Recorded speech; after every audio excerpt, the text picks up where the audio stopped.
আচ্ছা, আমরা তো আজকে অফিস থেকে যাইতেছি, মোটামুটি 60-70% স্পন্সর করছে আতিক স্যার। সেই সম্পর্কে আপনি কি অনুভূতি একটু প্রকাশ করতে চান যে স্যার এত বড় একটা উদ্যোগ নিল, আতিক করবেন কীভাবে?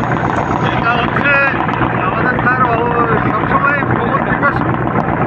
আমরা তাকে বলার সাথে সাথে তিনি রাজি হয়ে যান এবং এখানে আমার অবদানটা একটু আছে, আমাদেরকে স্বীকার করতে হবে।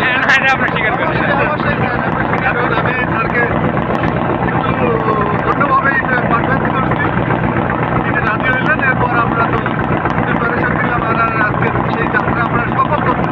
আচ্ছা, আপনার এটা কি লঞ্চ জার্নি কি এটা ফার্স্ট টাইম আগে চলছে? এটাই আমার ফার্স্ট লঞ্চ জার্নি, না এর আগে লঞ্চ জার্নি লঞ্চ জার্নি এতটা হয়নি।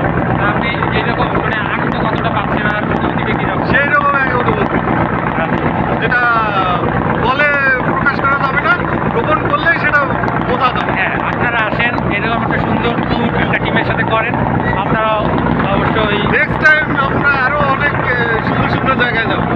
হ্যাঁ, আমরা এমপ্লয়ি হিসেবে আপনি সিনিয়র স্যার, আমরা রিকোয়েস্ট করবো প্রতি 6 মাস 1 বছর পর একটা করে চাকরির ব্যবস্থা করা।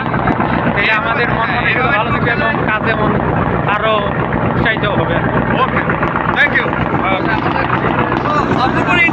আচ্ছা, আমি এখন যাবো আমার আতিক স্যারের কাছে, দেখি আমাদের আতিক স্যার কি বলেন এই বিষয়ে। আমি একটু আসতেছি।